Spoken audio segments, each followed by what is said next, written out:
김은미 기자, 오늘 보니까 커피 전문점에 다시 테이블이 놓였더라고요. 이 네. 부분도 오늘부터 적용되는 조치인 거죠? 네, 맞습니다. 그러니까 오늘부터는 1시간 미만이라고 한다면 커피숍에서 직접 앉아서 커피를 먹을 수가 있습니다.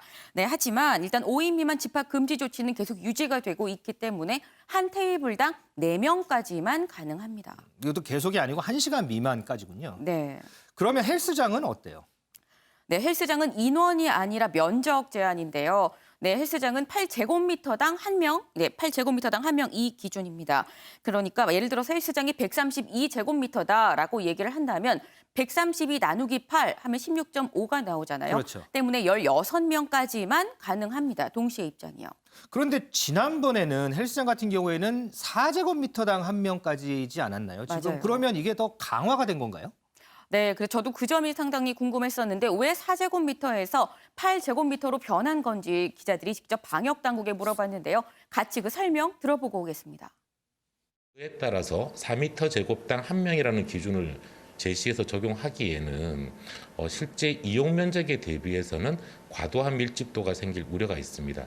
그런 점을 감안하여 4m 제곱당 1명의 2배 기준, 8m 제곱당 1명 기준을 적절한 밀집도를 관리한 인원 기준으로 설정하였고, 네, 그러니까 그리고 뭐 신발장, 탈의실 이런 곳처럼 인구 밀도가 상당히 높은 공간이 있기 때문에 그런 걸 감안해서 4가 아닌 8제곱미터로 기준을 좀 넓혔다는 얘기입니다. 그런데 이제 헬스장 다니시는 분들이 내가 다니는 헬스장 면적이 얼마나 되고 이런 거 아시는 분들 별로 없잖아요. 맞습니다. 그렇기 때문에 이 헬스장 업주들이 직접 자기 그 출입문 앞에 우리 헬스장, 우리 업장은 전체 면적이 얼만큼이기 때문에 동일 시간에 한 번에 몇 명까지만 입장이 가능합니다라고 출입문에 써붙여놔야만 합니다. 그러면 내가 이제 헬스장을 갔는데 네. 안에 이제 정원 차서 운동을 하고 있단 말이죠. 네네. 그러면 밖에서 이렇게 기다려야 돼요? 저도 그게 상당히 궁금했는데요. 그래서 직접 그 헬스장을 운영하는 헬스장 관장님한테 한번 물어봤습니다. 얘기 같이 한번 들어보고 오겠습니다. 기다려야 되는 것도 있겠지만 네. 지금 시간이 9시까지 지정을 했고 그다음에 또 입장객 수도 제한을 했기 때문에 네. 그 분들은 연장을 정지를 해놓겠죠. 뭐 8시에 운동 오는 분들이 8시에 오면 회원들이 많이 그 시간에 몰려 있을 거기 때문에 어차피 운동 못 할 것 같으면 어느 정도 정상적으로 풀릴 때까지 정지를 해놓겠죠.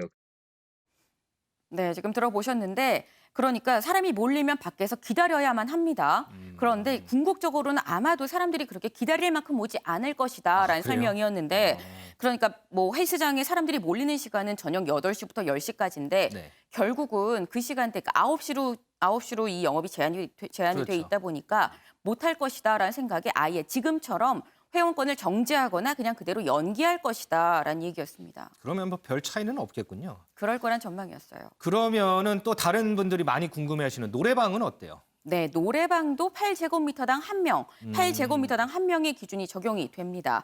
그런데 이 노래방은 그 5명의 그 집합 금지 조치, 5명 미만만 모일 수 있다는 조치 때문에 그렇죠. 방이 더 넓다라고 해도 8제곱미터당으로 해서 뭐 10명, 20명 들어갈 수 있다고 해도 4명까지만 들어갈 수 있습니다. 그리고 이 종교시설도 대면 예배가 이제 허용이 됐는데 네. 수도권 같은 경우에는 뭐 좌석이 10%, 비수도권 같은 경우에는 좌석이 20%까지만 가능합니다. 하지만 여전히 침방울이 튀는 뭐 통성 기도라던가 식사는 여전히 제한되니까 그 점도 좀 유의를 하셔야 될 것 같습니다. 뭐 당국이 철저한 방역 조건을 적용을 해서 조건부 완화라는 표현을 쓰긴 했지만 그래도 이전보다는 자영업하시는 분들 조금 숨통은 트이지 않을까 싶긴 해요. 네, 하지만 아직까지도 이 집합 제한 조치, 기존 규제를 계속 이어가고 있는 업종이 있습니다. 바로 이 유흥시설 그리고 결혼식장, 장례식장인데요. 결혼식장, 장례식장은 그 인원 제한 수가 예전처럼 수도권이면 50명까지, 비수도권이면 100명까지 가능합니다. 하지만 유흥시설은 여전히 할 수 없는 상태인데 유흥업종은 본인들 얘기로 지금 233일째 영업이 금지돼 있다라고 얘기를 하면서 상당히 어려움을 호소하고 있습니다. 네. 그래서 저희가 그 유흥업계의 얘기도 직접 들어봤습니다. 국가가 저희들을 버린다면 저희도 국가를 버릴 수밖에 없지 않겠습니까? 구구절절히 얘기 안 하더라도요. 그냥 단 한마디로 얘기하면은요. 정부가 저희를 짓밟고 사형 선고를 내려버린 겁니다. 이건. 저희 업주 중에서 하루에 6만 원씩 받고 여기 수원에 쿠팡에 가서 새벽에 알바하는 사람들 많습니다. 왜 자식들이 먹여 살려야 되니까요. 네, 같이 지금 들어보셨는데 네. 상당히 좀 격앙돼 있는 그 말이었습니다. 네. 국가가 저희를 버린다면 저희도 국가를 버릴 수밖에 없지 않겠습니까? 그 말이 좀 라고까지 짠하네요. 네, 그렇게까지 얘기를 했는데 이 전국의 유흥업소들은 이제 어쨌거나 오늘 정부 방침에 대한 항의로 뭐 영업은 하지 않겠으나 이제 문 앞에 노래도 좀 크게 틀어놓고 간판 네온 사인도 켜고 우린 침묵 시위를 하겠다라고 하는 입장입니다. 그리고 실제로 광주광역시 같은 경우에는 그 유흥업소가 그냥 아예 오늘부터 영업을 강행을 하겠다. 아, 그래요? 네, 그런 입장인데 이렇게 되면 사실 과태료가 나오거든요. 그렇죠. 그래서 과태료 나오면 어떡하냐라고 물었더니 과태료가 나온다면 우리끼리 그냥 같이 분담해서 과태료 내겠다라고 밝혔습니다. 지금 설명을 들어보니까 이 문을 닫을 수도 그렇다고 문을 열 수도 없는 이런 업종에 대해서 정부도 좀 지원책 마련이 필요하지 않나 뭐 이런 생각도 좀 들어 보이긴 하네요. 자, 김 기자 수고했습니다.